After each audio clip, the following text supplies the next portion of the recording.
Assalamualaikum warahmatullahi wabarakatuh. Kami dari kelompok 7 yang beranggota saya Sulfa Saida dan teman saya Senin Riza Zuli dan Nisa Siti Nurhaliza. Kami akan mengunjungi saya wisata yang ada di wilayah Cirebon, yaitu Keraton Kasepuhan Cirebon.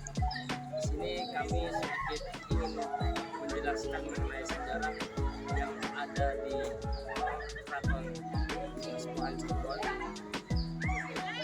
Halo teman-teman, kalian harus mengetahui sebelum kalian melihat video tersebut, karena kami di sini itu bertujuan khususnya di Keraton Kasepuhan Cirebon itu kami di sini bertujuan untuk menjelaskan atau mencari tahu tentang bangunan-bangunan sejarah yang ada di Keraton Kasepuhan Cirebon, karena memang di sini itu kelompok kami melihat bahwa Keraton Kasepuhan Cirebon ini menarik untuk dilihat dari awal sampai akhir.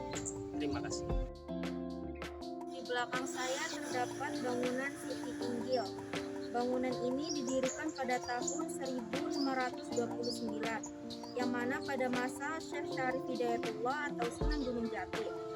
Siti Inggil memiliki 2 gapura dengan motif bentar bergaya arsitek Majapahit. Di belakang saya saat ini terdapat gapura banteng, yang mana banteng merupakan simbol keberanian, kekuatan aparatur negara, dan terdapat tumpukan batu bata yang berbentuk banteng, yang mana merupakan gambaran tahun Candra Sakala yang berbunyi Kuta artinya 1, Bata artinya 5, Pinata artinya 4, dan Banteng yang artinya 1451 saka atau 1529 meter.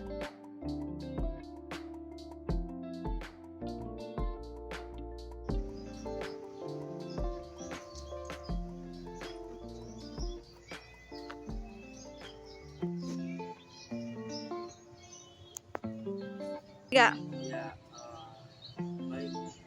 Tadi beberapa bangunan di dalam gapura banteng, yaitu yang pertama ada Pande Pengiring. Pande Pengiring ini bangunan dengan 4 buah tiang di tengah dan tiang di pojok yang melambangkan 4 unsur.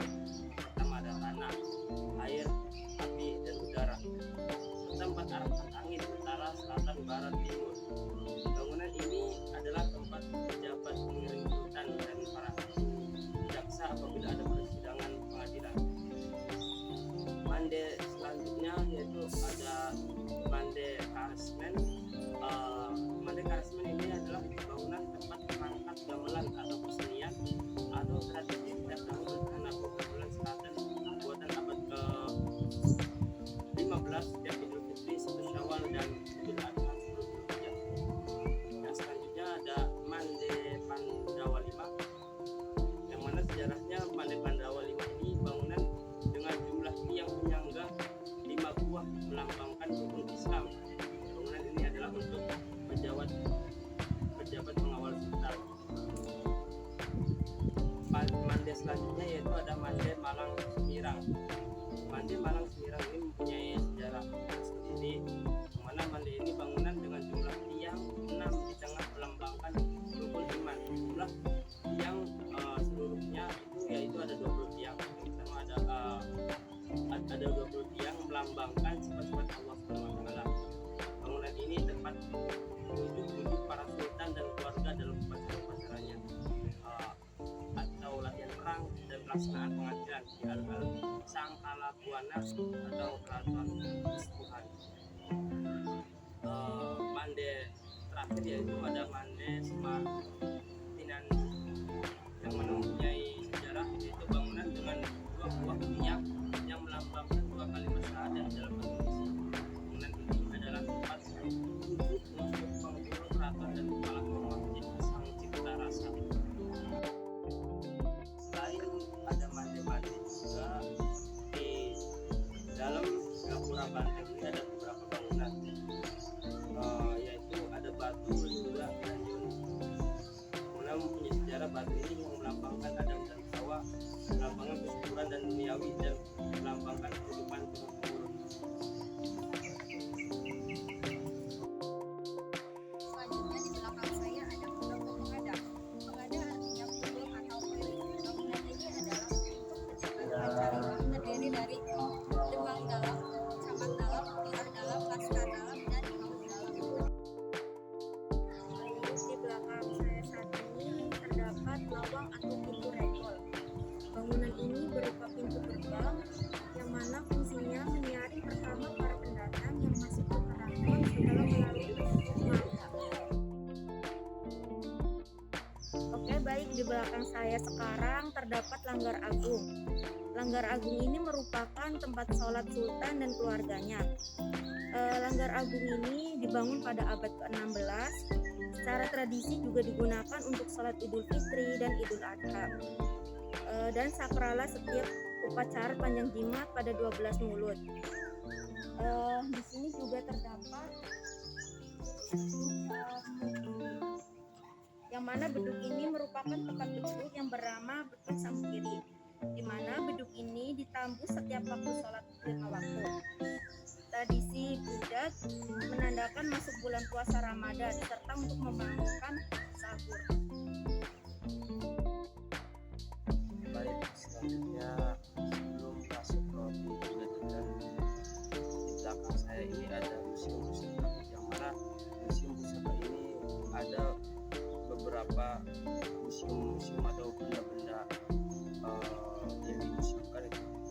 Pertama ada kereta Sinabarong, kedua ada pusaka keraton, yang ketiga ada gong sekaten, yang keempat ada gamelan kodok ngorek, yang kelima ada lukisan Prabu Siliwangi, dan yang keenam ada batu bilang dan lain-lain. Ya, sumur Kemandungan. Kemandungan artinya benih dalam kandungan. Taman ini diapit 2 taman, yaitu Giyanti dan Dewan Baru, serta diapit 2 pintu gerbang, letaknya di tengah-tengah seperti kandungan. Sumur Kemandungan ini digunakan untuk mencuci pusaka yang biasanya diisi tanggal 1 sampai 10 Suro. Sekarang museum pusaka ini dibangun di dekat sumur ini. Selanjutnya saya berada di lawang pintu atau pintu geledegan. Bangunan ini berupa pintu gerbang yang dijaga oleh penjaga dengan suara yang besar seperti petir atau geledek. Selanjutnya saya berada di Taman Bundaran Dewan Daru, yang mana sejarahnya taman ini berbentuk bundar dan dikelilingi pohon Dewan Daru yang wangi. Dari taman-taman ini ada beberapa filosofis yang bisa kita ambil. Yang pertama bundaran, artinya itu sepakat. Terus Dewan Daru artinya kumpulan makhluk bercahaya, yang mana filosofi taman ini adalah jadilah kumpulan makhluk mulia yang menerangi sesama gitu. Terus di taman ini juga ada beberapa bangunan-bangunan juga seperti meriam. Ada 2 meriam, yang mana meriam satu ini namanya Kisantoma dan Kisantomi. Terus juga ada beberapa bangunan juga, yang mana ada patung macan putih 2 ekor, yang mana ini sejarahnya merupakan simbol Kesultanan Cirebon penerus kerajaan Pajajaran. Terus selain itu juga ada meja batu Halingga, yang mana ini sejarahnya dari Gujarat yang kemudian dibawa oleh Dr. Raffles, orang Inggris yang hobi sejarah dunia, yang kemudian menyusun sejarah dunia. Dan hasilnya meja ini diajarkan ke sekolah-sekolah gitu. Masa kolonial Belanda, kemudian dia menjadi gubernur jenderal Panjabat tahun 1613 sampai 1618.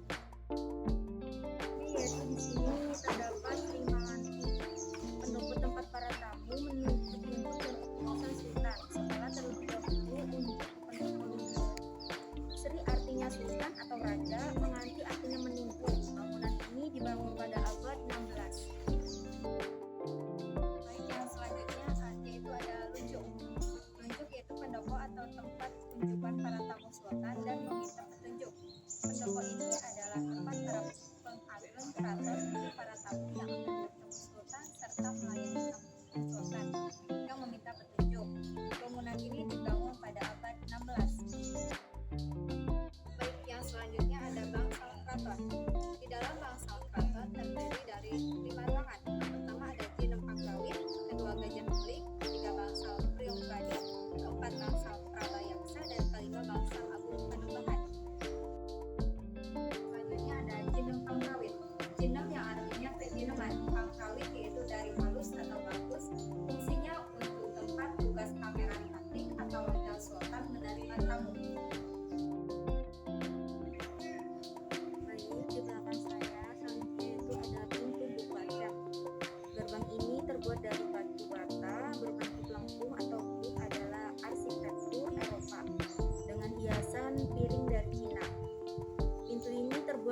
dibentang atau dibacem.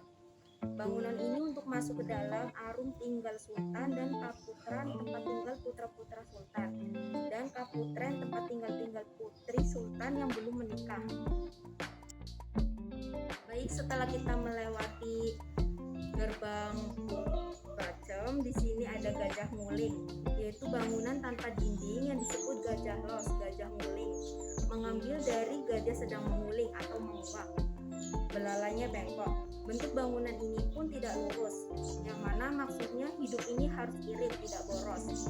Terus gajah nguling ini fungsinya sebagai penghubung Dinan Pangerawi dengan bangsal Pringgodani. Ya, baik di sini belakang saya itu ada namanya bangunan bangsal Pringgodani, yaitu fungsinya untuk pisauan atau menghadap para bupati Cirebon dengan Majalengka, juga sewaktu-waktu dipakai sidang para wali keraton. Selanjutnya yaitu di belakang saya terdapat bangsal Prabayaksa. Bangsal Prabayaksa dibangun pada tahun 1682 oleh Sultan Sepuh I dan fungsinya untuk tempat sidang Menteri Negara Perantau Kesepuhan. Prabaya sendiri artinya sayap, sedangkan yaksa artinya besar, yang mana arti tersebut maksudnya yaitu Sultan melindungi rakyat dengan kedua tangannya yang besar, yaitu artinya besar kekuasaannya, seperti induk ayam yang melindungi anaknya dengan kedua sayapnya. Yang selanjutnya saya berada di tempat langgar awit, yaitu yang fungsinya untuk tadarus setelah sholat tarawih, kemudian menyembunyikan tunggal atau puyung, dan difungsikan juga untuk peringatan hari besar Islam. Baik, selanjutnya saya berada di tempat dapur mulut, yang mana tempat ini berfungsi sebagai tempat memasak persiapan peringatan Maulid Nabi SAW dan peringatan-peringatan hari besar lainnya. Selanjutnya ada bangunan Jinun Arum yang di belakang saya ini, yang mana bangunan ini fungsinya untuk ruang tunggu wali keraton yang mau menghadap sultan. Dan selanjutnya di sebelah bangunan Jinun Arum juga ada kaputran yang berfungsi sebagai tempat tinggal para raja atau sultan. Baik, yang selanjutnya ada dalam arum. Dalam arum atau kedaton yang fungsinya untuk tempat tinggal sultan dan keluarganya turun-temurun hingga sekarang. Umum dilarang masuk. Pemaparan dari kelompok kami mengenai sejarah pembangunan yang ada di keraton. Mohon maaf apabila ada kesalahan dalam pembuatan video.